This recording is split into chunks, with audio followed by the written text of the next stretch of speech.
Hola, Em, voy a hacer este video porque, bueno, a mí me gusta mucho escuchar los relatos y me gusta leer, por supuesto, pero también me gusta escuchar y bueno, tengo algunos otros videos en los que he grabado para mí misma y los tengo de forma oculta, pero he decidido esta vez poder compartir, sobre todo porque estos días estamos activando cristales de Atlantes en un grupo de personas que se han dispuesto para poder hacerlo. Y entonces creo que viene, justamente me llegó este texto eh, y me parece oportuno compartirlo. A mí me gusta mucho la filosofía, yo he estudiado filosofía en la universidad y bueno, siempre he sentido la sensación de querer seguir con la filosofía antigua y he leído muchos textos de filósofos antiguos. Y uno de los textos que leí es este que me volvió a buscar, me gustan las causalidades, creo que me ha buscado. Es un texto escrito por Platón, sí, Platón es bastante conocido, es un filósofo bastante conocido en en todos los tiempos, por suerte. Eh, bueno, Platón existió aproximadamente en el 450 antes de Cristo, más o menos.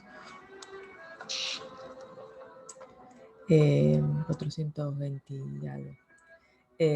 Bien, no es un audio para historia, sino que es un audio simplemente para escuchar y volver a escuchar la historia que Platón quiere contar.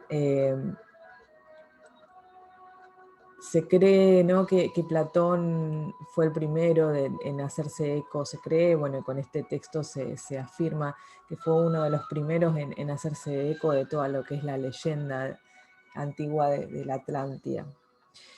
En los diálogos de Platón hace referencia a través de otro filósofo, ¿sí? Que se llama Critias, y entonces está contando sobre un diálogo que Sócrates tiene con Critias y con otros filósofos, y Critias dice, ¿no?, menciona que oyó esta historia sobre la Atlántida, se la contó el abuelo, ¿no es cierto? Y a su vez su abuelo la había escuchado por otro político de Atenas, y este lo había escuchado, se le había sido transmitida esta historia por los sacerdotes egipcios.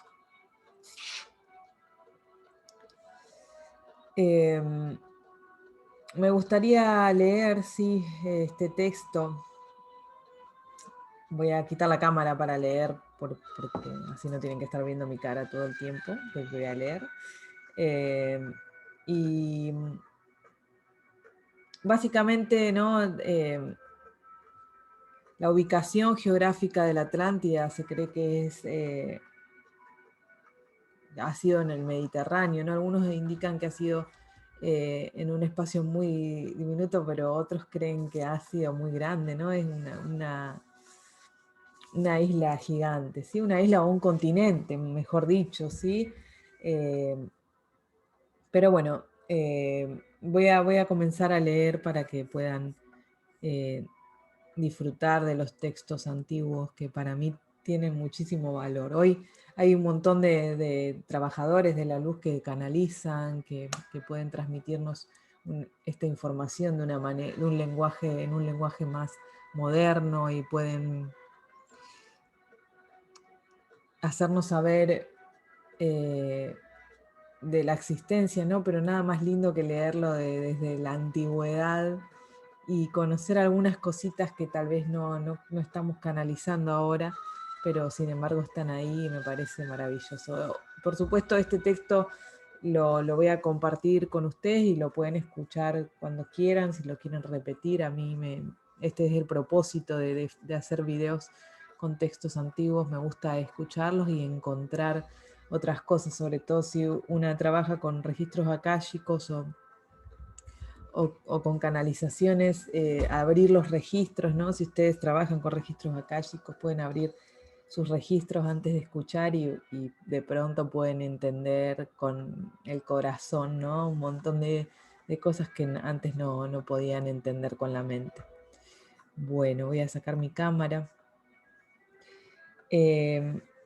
Bueno, vamos a empezar a hacer la lectura.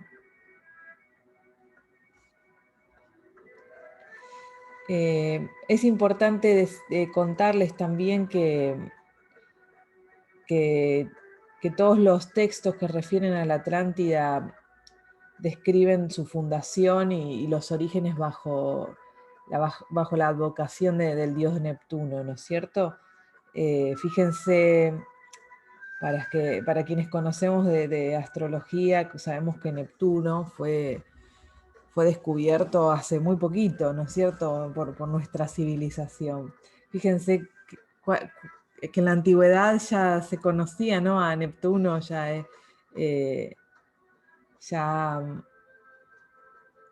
era parte de la historia, ¿no? ¿Cuántas veces hemos repetido la historia y no hemos aprendido? Y creo que esta frase engloba un poco, ¿no?, lo que se dice de forma muy micro. Cuando le hablamos a una persona en cuestiones muy, muy microscópicas, y luego esta frase es maravillosa, ¿no? La historia se repite todo el tiempo, pero se repite para que aprendamos. ¿Cuántas veces tenemos que volver a leer los mismos textos? ¿Cuántas veces reescuchamos para poder incorporarlos en nuestro ADN, ¿no? Creo que lo mejor para estas situaciones es poder sentir con el corazón más que con la mente. Y a veces, bueno, a partir de la lectura y de la escucha de la lectura se genera una apertura más grande. También me gustaría aclarar que se explican en muchos textos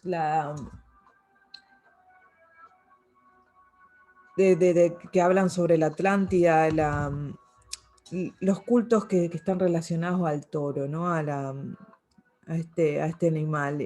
Me parece importante porque hay una forma de meditar, sí, que es la respiración toroidal, canalizada por Arif Kamaya, que sugiere un poco esto, ¿no? Que sugiere un poco la conexión con los seres atlantes, y es algo también sumamente maravilloso.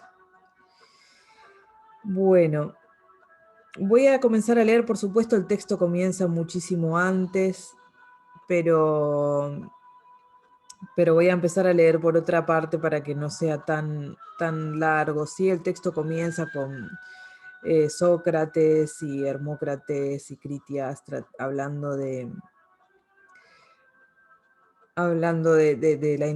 dando la introducción a este tema, ¿no?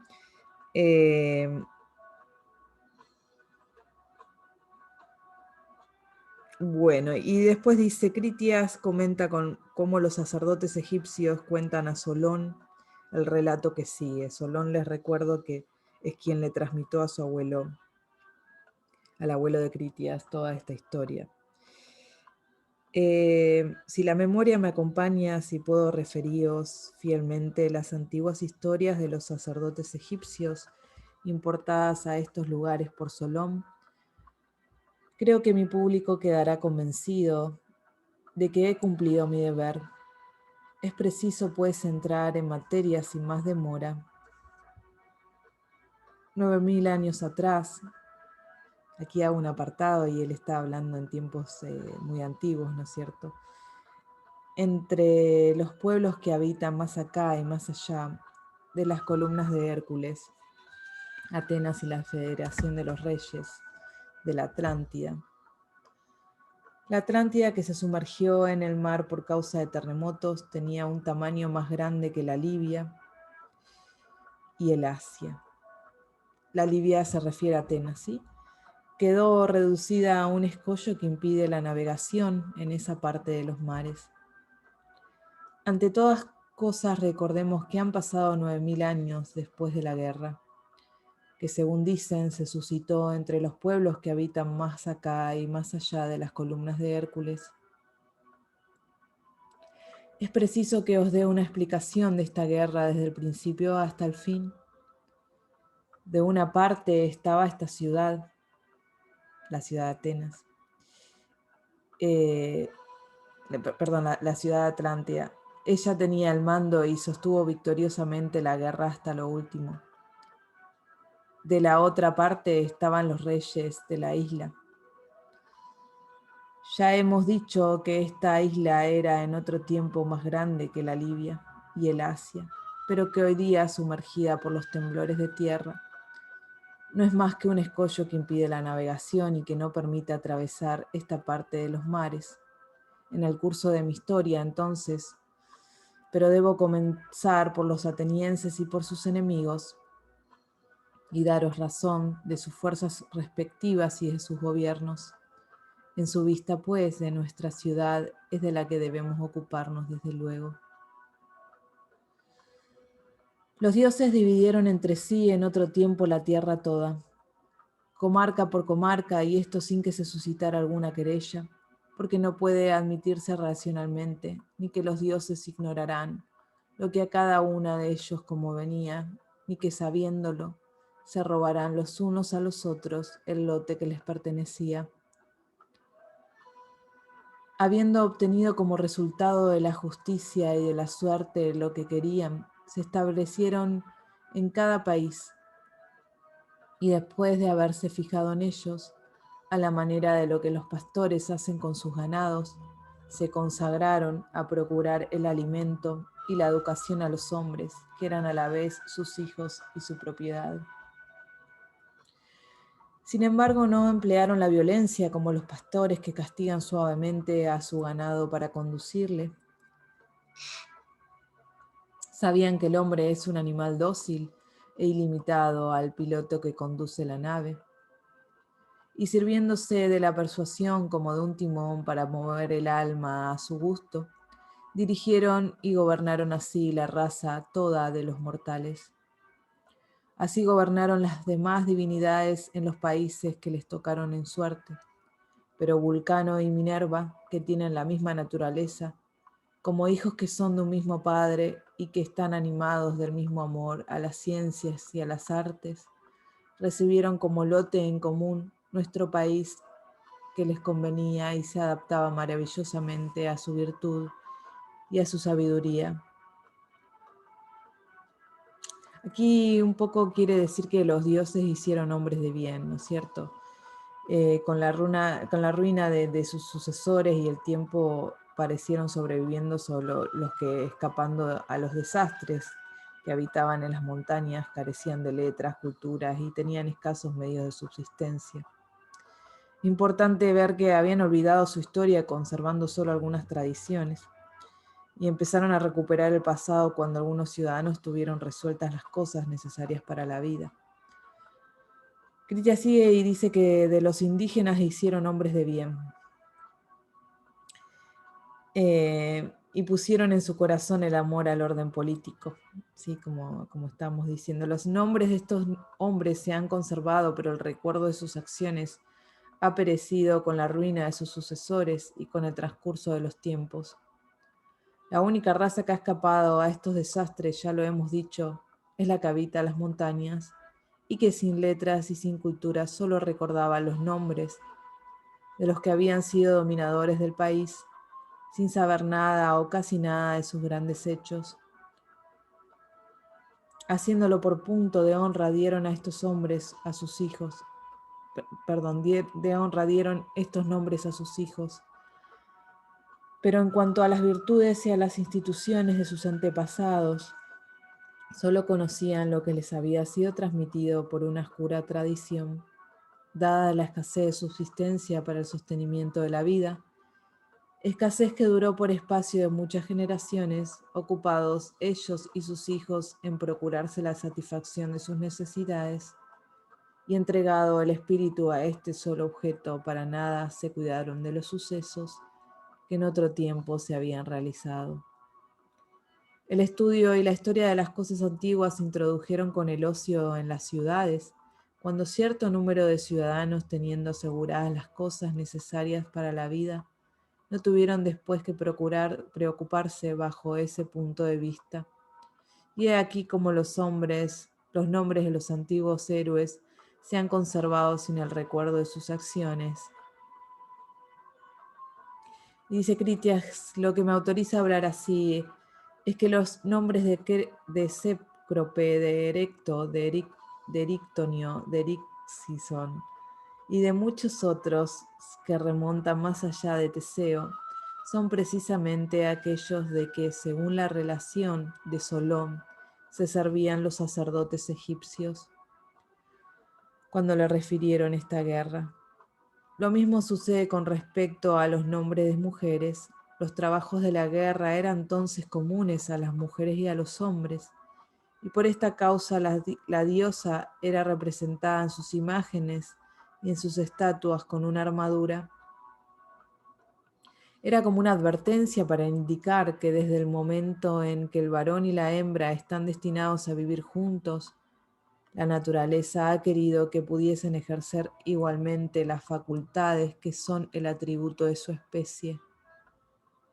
Diferentes clases de ciudadanos entregados a los oficios mecánicos y a la agricultura habitaban entonces nuestro país, la de los guerreros separada desde el principio de las demás, como hombres divinos habitaban aparte.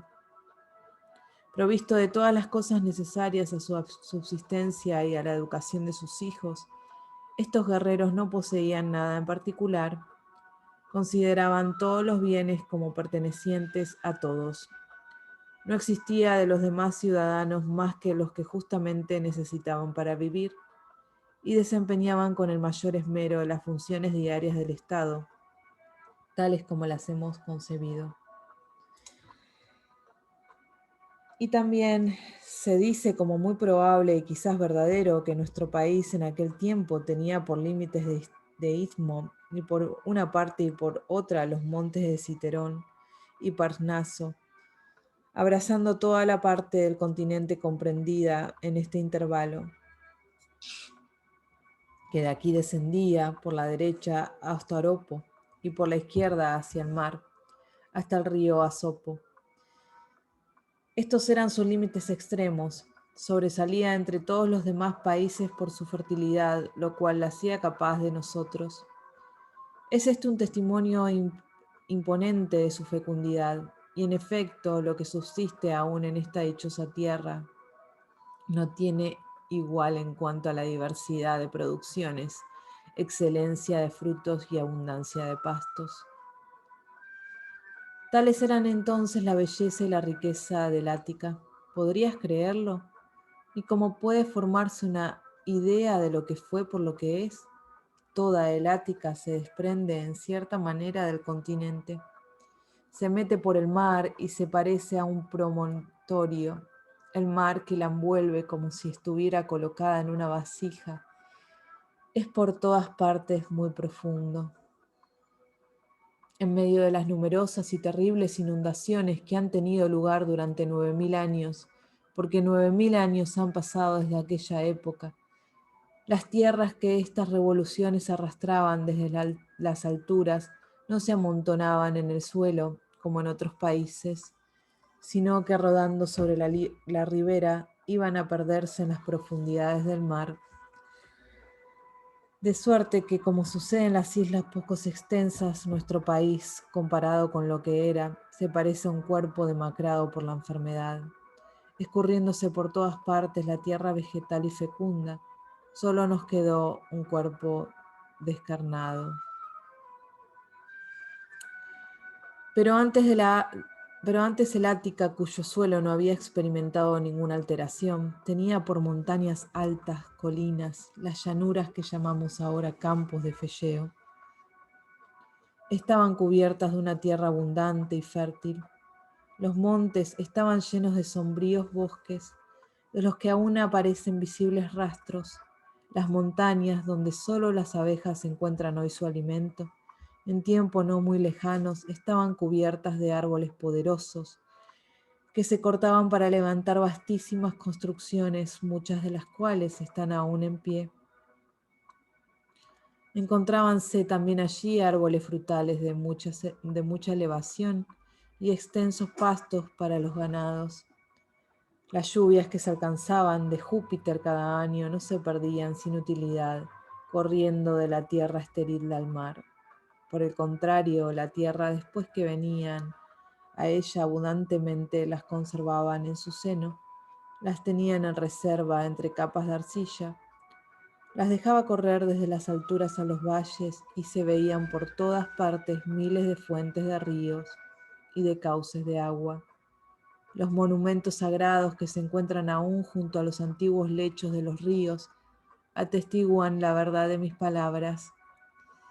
He aquí lo que eran por naturaleza nuestros campos. Los que los cultivaban eran sin duda verdaderos labradores, entregados exclusivamente a sus labores, amigos del bien, de un natural excelente y poseedores de una tierra fértil, regadas por aguas abundantes y favorecidas con el más benigno de los climas.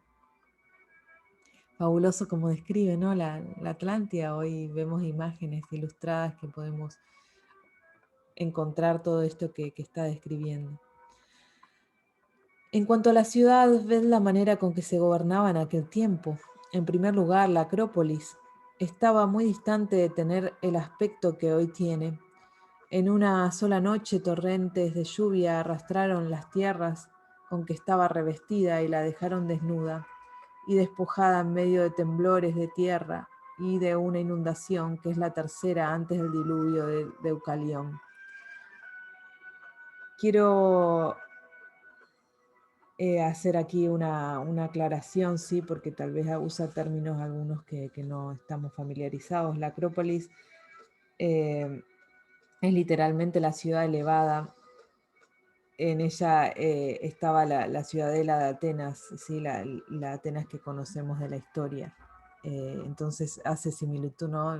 Da ejemplos con el lugar donde él estaba residiendo en ese momento y lo da como ejemplo, ¿sí? Eh,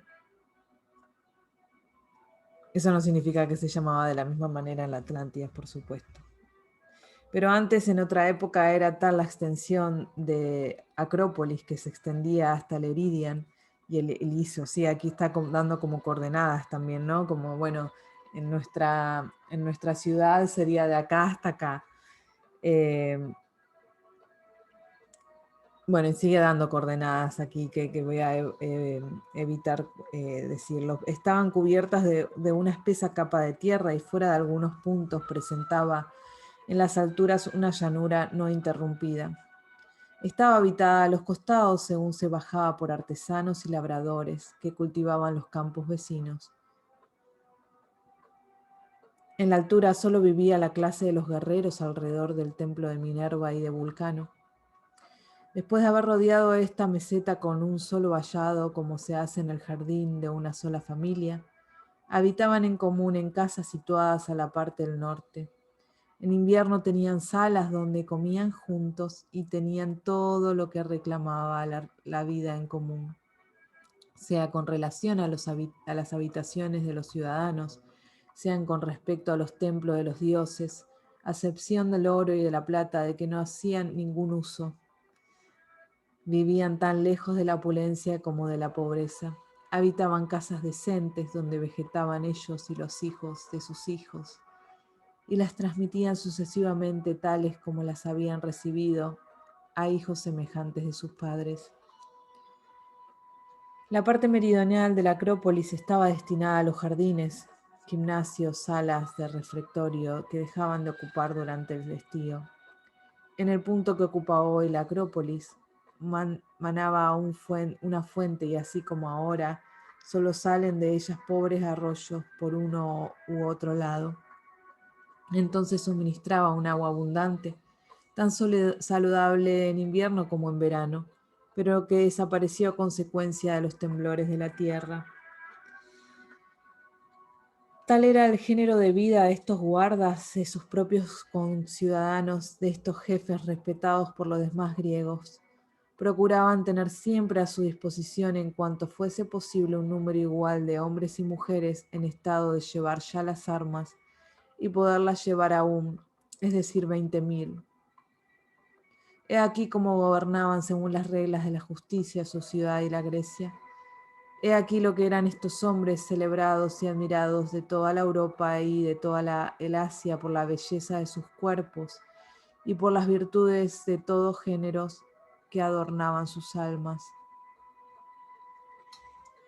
Y aquí empieza entonces la parte que nos genera un poco de nostalgia, ¿no? O melancolía. Tratemos de que sea ya nostalgia y no quedarnos en la melancolía. Pero ¿quiénes eran sus enemigos? Remontando hasta el origen de su historia.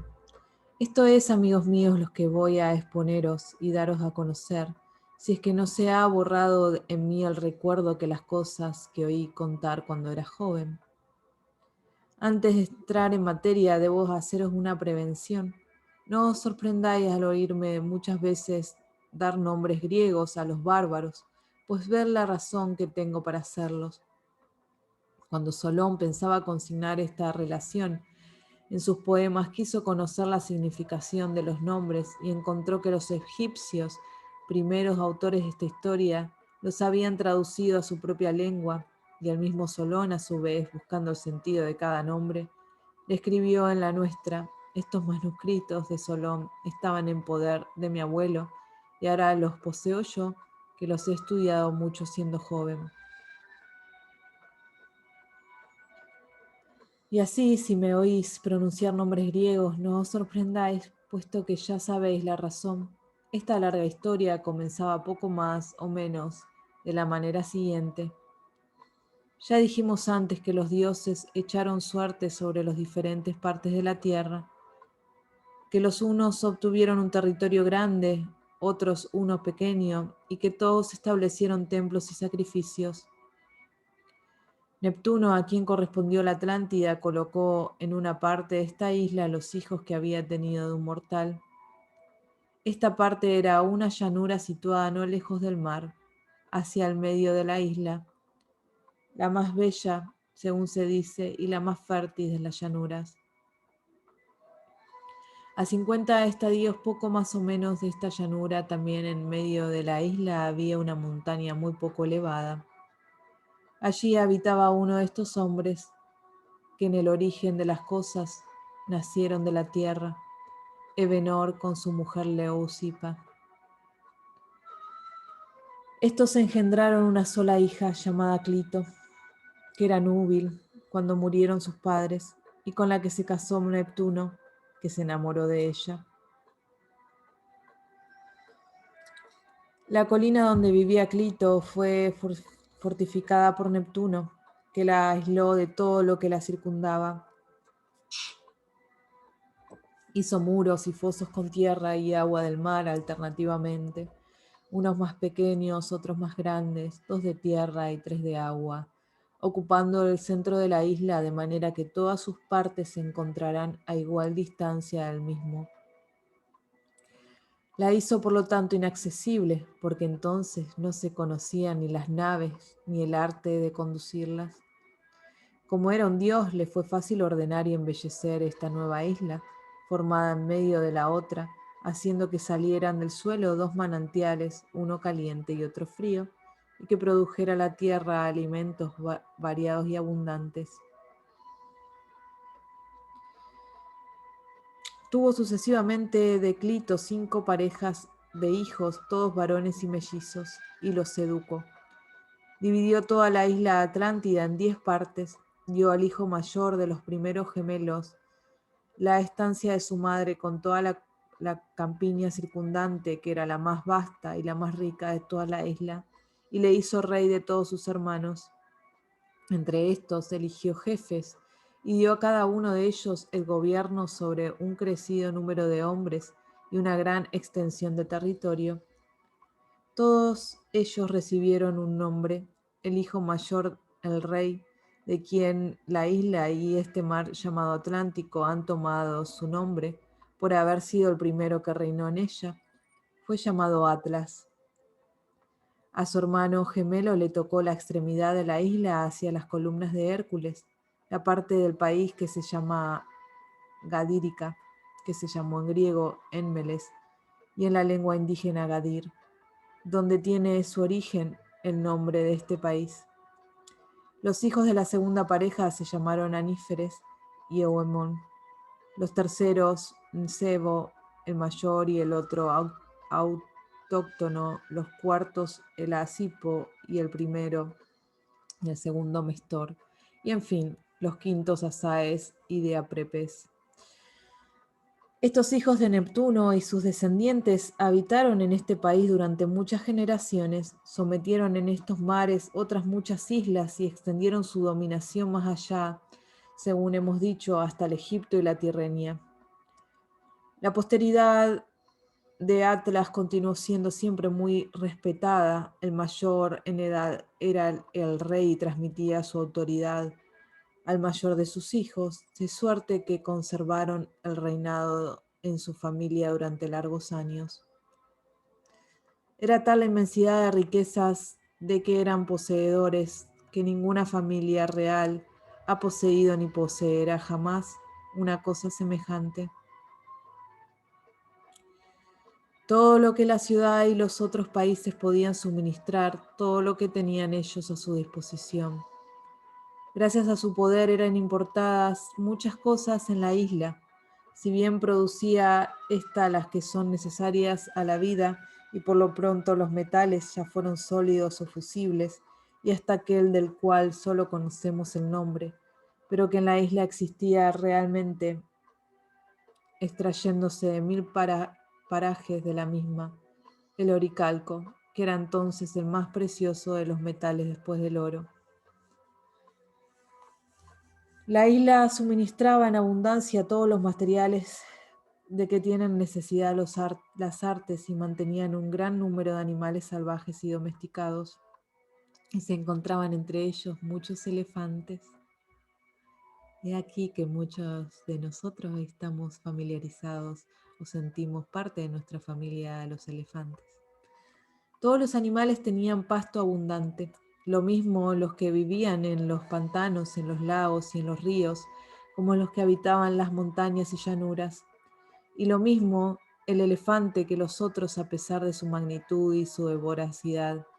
Además de estos, todos los perfumes que la tierra produce hoy, en cualquier lugar que sea raíces, hierbas, plantas, jugos destilados por las flores o los frutos, se producían y criaban en la isla. Asimismo, los frutos blandos y los duros de que nos servimos para nuestro alimento, todos aquellos con que condimentamos las viandas y que generalmente llamamos legumbres. Los frutos blandos, está hablando de la vid, ¿sí? Todos esos frutos de corteza con que juegan los niños y que son tan difíciles de conservar. Y todos los frutos sabrosos que nos servimos a los postres para despertar y el apetito cuando el estómago está saciado y fatigado.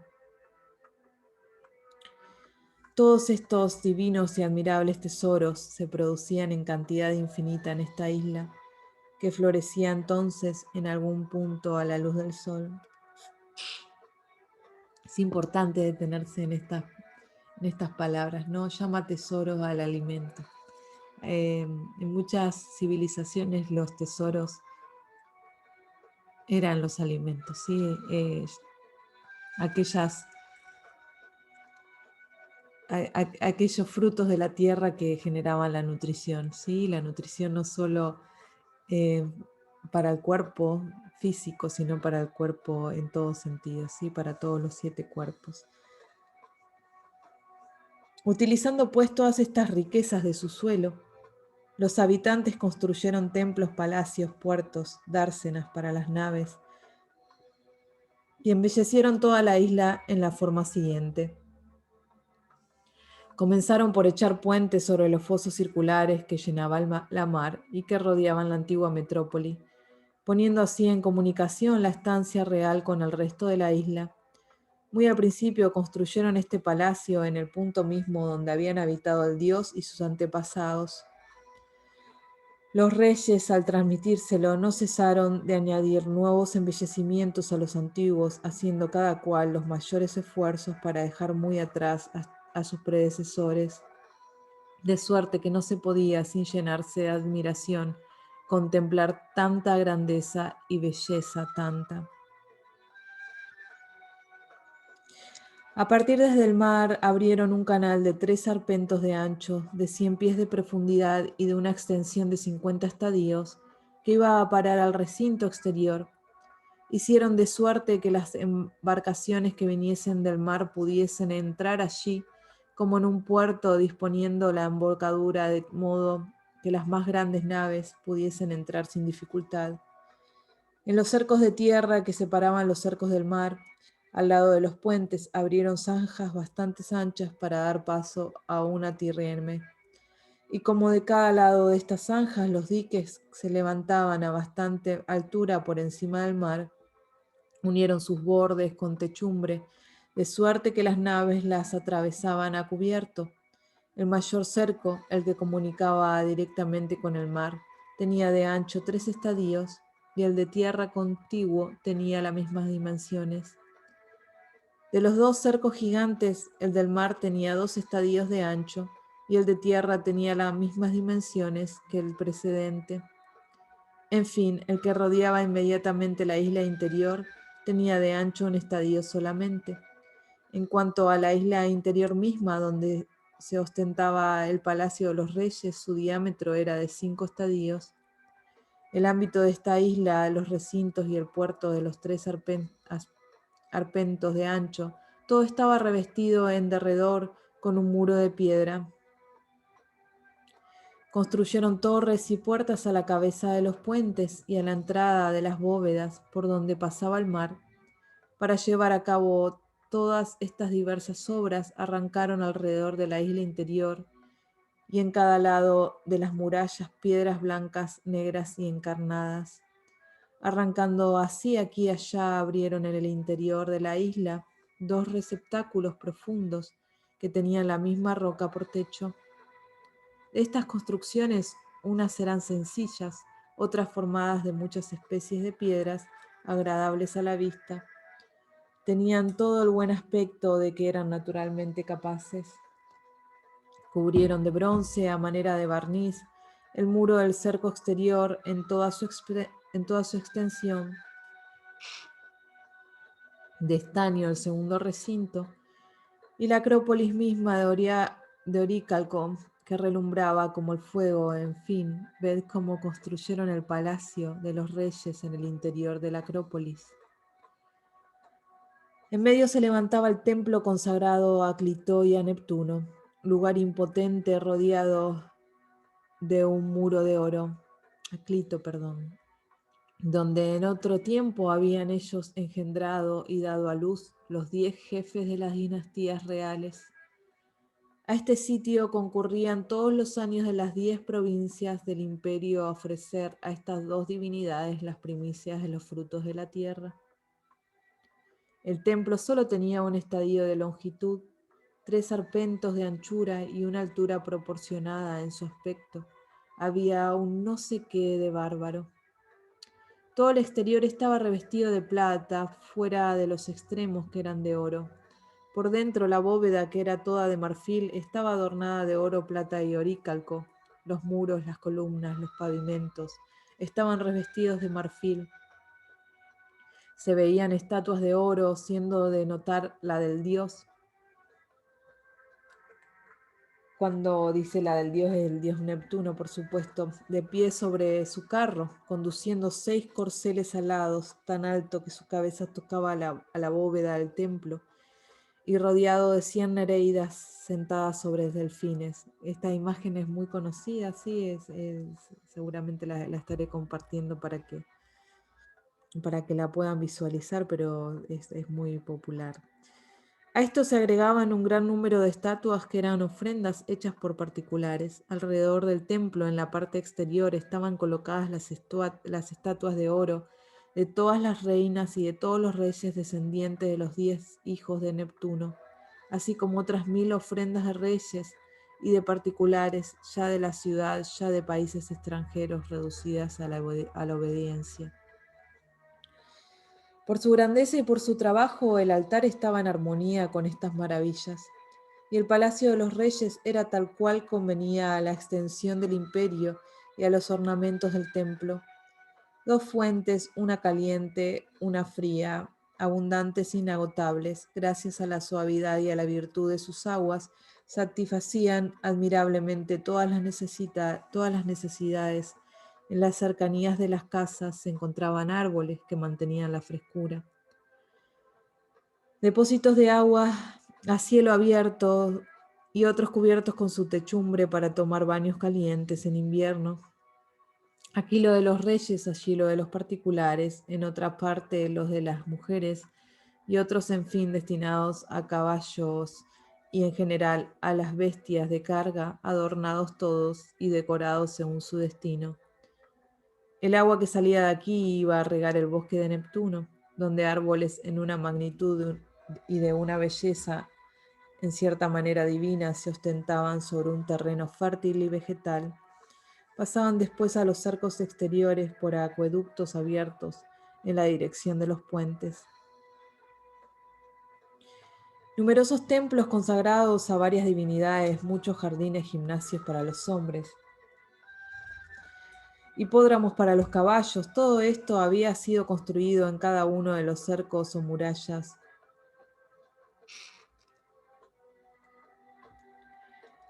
Las dársenas para las naves estaban llenas de trirremes y de todos los aparatos que reclaman estas embarcaciones, y estaba todo en perfecto orden. Y aquí, como estaba dispuesto todo alrededor del palacio de los reyes, más allá y a la parte exterior de los 3 puertos, un muro circular comenzaba en el mar, seguía el curso del mayor cerco y del mayor puerto a una distancia de 50 estadios, y volvía al mismo punto para formar la embocadura del canal situado hacia el mar. Multitud de habitaciones próximas las unas a las otras llenaban este intervalo.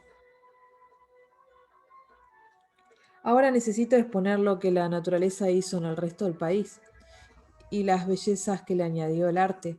Por lo pronto se dice que el suelo estaba muy elevado sobre el nivel del mar y las orillas de la isla cortadas a pico, que alrededor de la ciudad se extendía en una llanura que la rodeaba y que esta misma estaba rodeada de montañas y que se prolongaban hasta el mar. Esta llanura era plana y uniforme y prolongada, y que tenía a un lado 3000 estadios y del mar al centro más de 2000. Esta parte de la isla miraba al mediodía y no tenía nada que ver de los vientos del norte. Eran objetos de alabanza las montañas que formaban como una cintura y excedían en número, en grandor y en belleza a todas las que se conocen hoy día.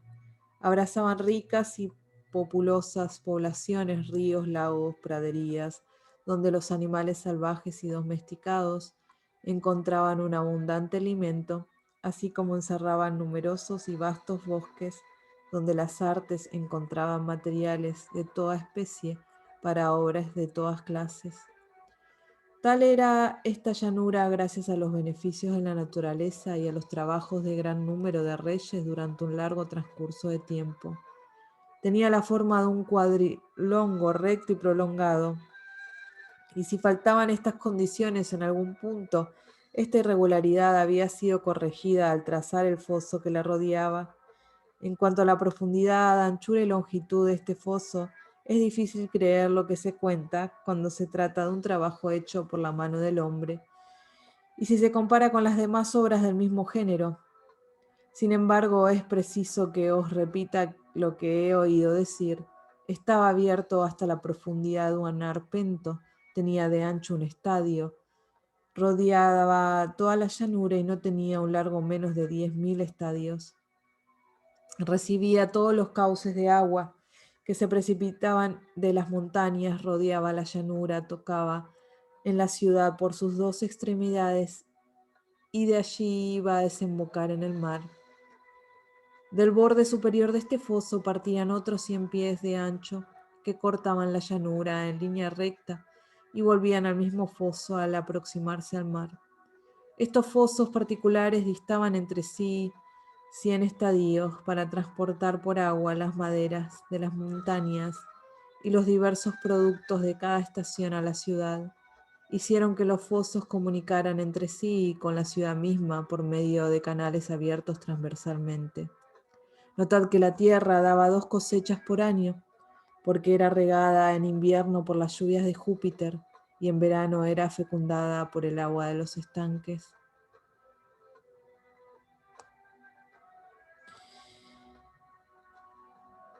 El número de soldados con que debían contribuir los habitantes de la llanura que estuvieran en estado de llevar las armas se había fijado de esta manera. Cada división territorial debía elegir un jefe. Cada división tenía una extensión de 100 estadios y había 60.000 en estas divisiones. En cuanto a los habitantes de las montañas y de las otras partes del país, la tradición cuenta que eran infinitos en números. Fueron distribuidos según las localidades y las poblaciones en divisiones semejantes, cada una de las que tenía un jefe. El jefe debía suministrar en tiempos de lucha la sexta parte de un carro de guerra,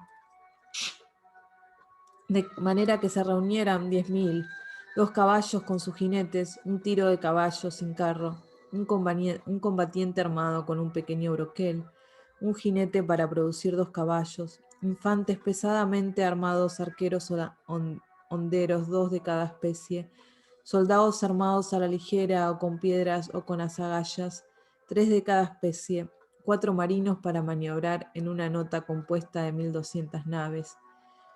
Tal era la organización de las fuerzas militares en la ciudad real. Respecto a las otras 9 provincias, cada una tenía la suya y nos extenderíamos demasiado si habláramos de ello. En cuanto al gobierno y a la autoridad, he aquí el orden que se estableció desde el principio. Cada uno de los 10 reyes tenía en la provincia que le había correspondido y en la ciudad en que residía todo el poder sobre los hombres y sobre la mayor parte de las leyes, imponiendo penas y la muerte a su capricho. En cuanto al gobierno general y a las relaciones de los reyes entre sí, las órdenes de Neptuno eran su regla. Estas órdenes le habían sido transmitidas en la ley soberana. Los primeros de ellos las hablan grabado en una columna de oricalco, levantada en medio de la isla en el templo de Neptuno. Los 10 reyes se reunían sucesivamente el 5.º año y el 6.º, alternando los números par e impar. En estas asambleas discutían los intereses públicos, averiguaban si se habían cometido alguna infracción legal y daban sus resoluciones cuando tenían que dictar un fallo. Ved cómo se aseguraban de su fe recíproca.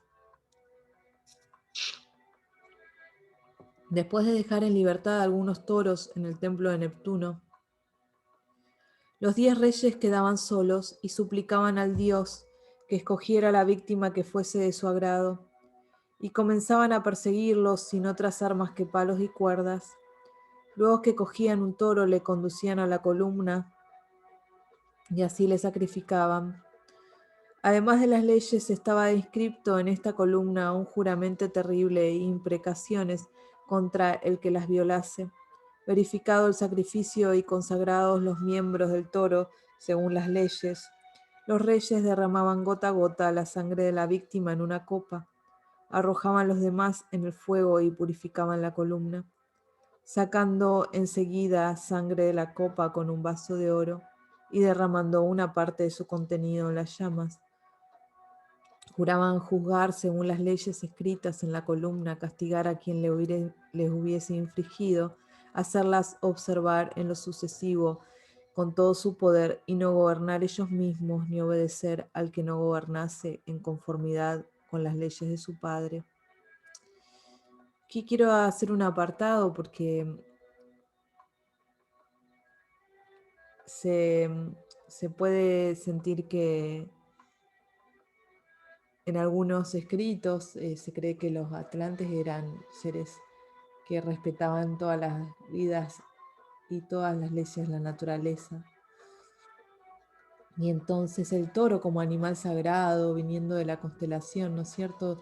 Y de los seres de Tau Ceti. Tau Ceti es un lugar en el universo que muchas almas encarnadas hoy tienen su origen allí. Muchas veces no se corresponden con que no degollaban al toro, sino que le brindaban un hogar, ¿no? Esto es importante aclararlo porque difieren las creencias sobre este tema, ¿no? Por supuesto, esto es un texto muy antiguo en el que se sacrificaban animales para adornar a los dioses, ¿no? Pero también la Atlántida, al haber sido bien antigua, sus creencias sobre los animales y todas las especies eran muy amables, ¿no? Se trataba a los animales con mucho respeto.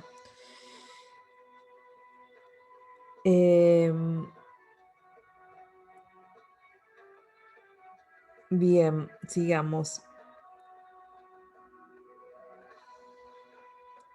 Después de haber pronunciado estas promesas y juramentos por sí y por sus descendientes, después de haber bebido lo que quedaba en los vasos y haberlos depositado en los templos del dios, se preparaban para el banquete y otras ceremonias necesarias.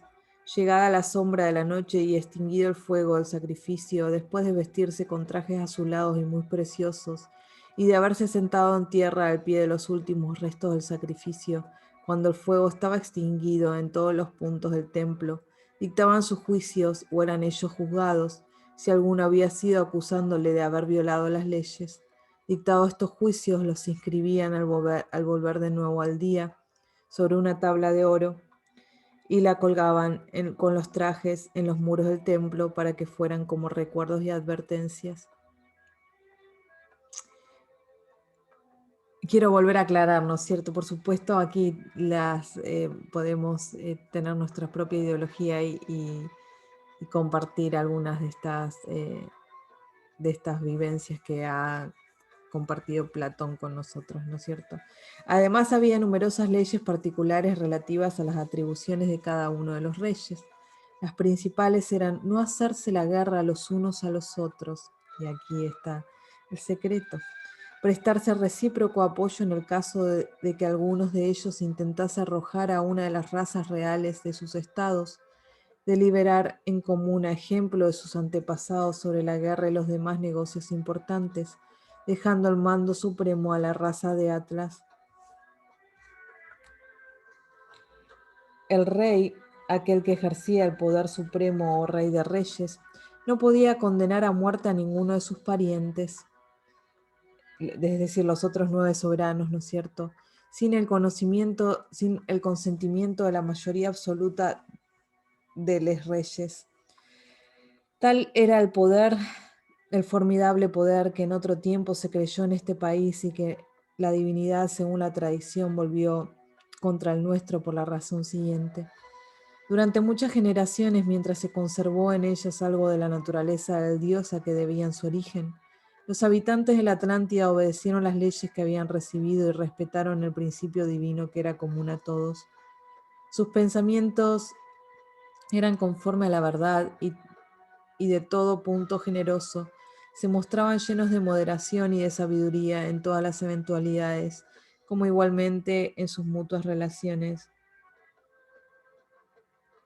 Por esta razón, mirando con desdén todo lo que no es la virtud, hacían poco aprecio de los bienes presentes y consideraban naturalmente como una carga al oro las riquezas y las ventajas de la fortuna.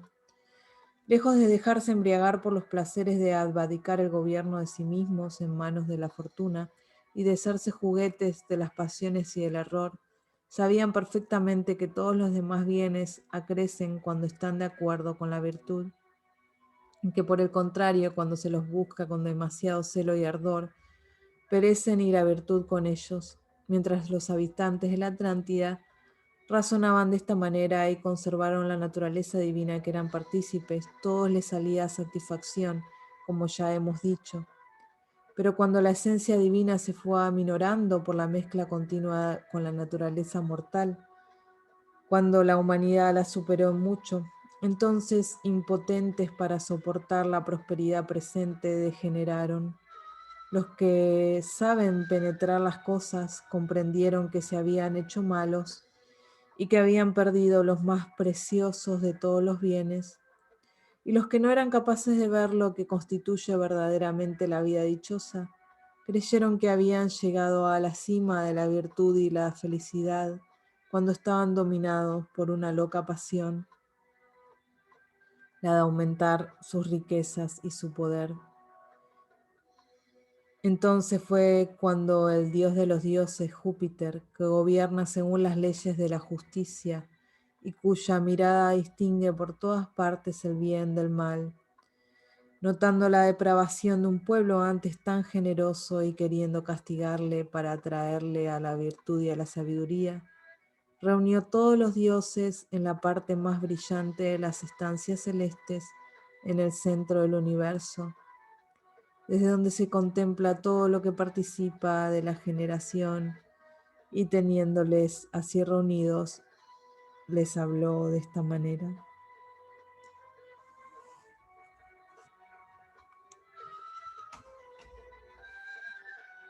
Bien, y aquí voy a poner mi cámara, y aquí está el fin de este tomo, ¿no es cierto? Por supuesto vamos a ver un poquito más de las palabras de Júpiter. Esta parte empezó con el dios Neptuno, ¿no? Y vamos a seguir con el dios Júpiter hablándonos. Cabe destacar que yo entre lectura voy hablando sobre mis creencias, ¿no es cierto? Que son diferentes a las que cada uno pueda tener. Me gusta siempre, desde mi esencia, en la que respeto todas las especies, poder aclarar esto, que si bien en esos tiempos se creía de los sacrificios, en mi pensar o en mi sentir, creo que, y habiendo existido en la antigua Atlántida también, según mis vidas pasadas, entiendo que los sacrificios animales, tales como se indican, no se daban de esa forma, sino que se respetaban a los animales, a los otros animales, ¿no es cierto? Y se los tenía como sabios y se los adoraba y no se les sacrificaba. Más allá de todo eso, es muy importante ver esta situación y esto también es una aclaración para mí, ¿no? Me gusta a mí generar estos videos para poder aclararme algunas cuestiones. 10 reyes, hijos de Neptuno y de Clitos, y entonces vivir en hermandad, en respeto, cada una de las islas, de los territorios repartidos por su padre, por el dios. El dios de las aguas, justamente Atlántida se hunde, ¿no? El dios se enojó, el papá de todos los reyes se ha enojado. Y ellos tenían una forma de trabajar muy armónica. Con el tiempo, lo que se cree además y lo que se escucha es que más allá de este relato es que también han llegado seres de otras partes del universo y han corrompido la mirada de los reyes atlantes. Si bien esta mirada uno puede decir, uy, pobre los reyes atlantes, fueron corrompidos, uno tiene que tener conciencia de que si algo nos corrompe es porque nos hemos dejado corromper. Si hemos elegido la oscuridad en algunas vidas es porque hemos tenido la opción de la elección. Hemos encontrado que siempre vamos a encontrarnos bajo elecciones, ¿sí? Así como tenemos la luz, tenemos la oscuridad, y entonces si hemos elegido la oscuridad es porque hemos tenido otra opción y hemos ido por ese lado, ¿no es cierto? Corromperse o que alguien nos corrompa es porque nos hemos dejado corromper. Entonces, por alguna razón se han dejado corromper esos reyes Y tal vez por esto, ¿no? Que les ha venido la humanidad encima, que se han mezclado tanto con la humanidad. Esta metáfora de hablar sobre la humanidad como algo tan manipulable es muy importante para que podamos tomar el poder como almas, ¿sí? Y darnos cuenta que sí, que somos humanos, somos humanas y estamos en encarnación, eh, pero también somos almas y las almas somos mucho más poderosas que este cuerpo humano con elecciones humanas. Entonces, siempre que vamos a decidir, siempre que vamos a tomar decisiones sobre caminos que debemos tomar, es importante conectar con el alma. Sentarnos, meditar, respirar y conectar con el alma y elegir desde allí, desde la calma y no tanto desde la razón, ¿sí? Bien, bueno, voy a terminar aquí y después seguiremos compartiendo un poquito más.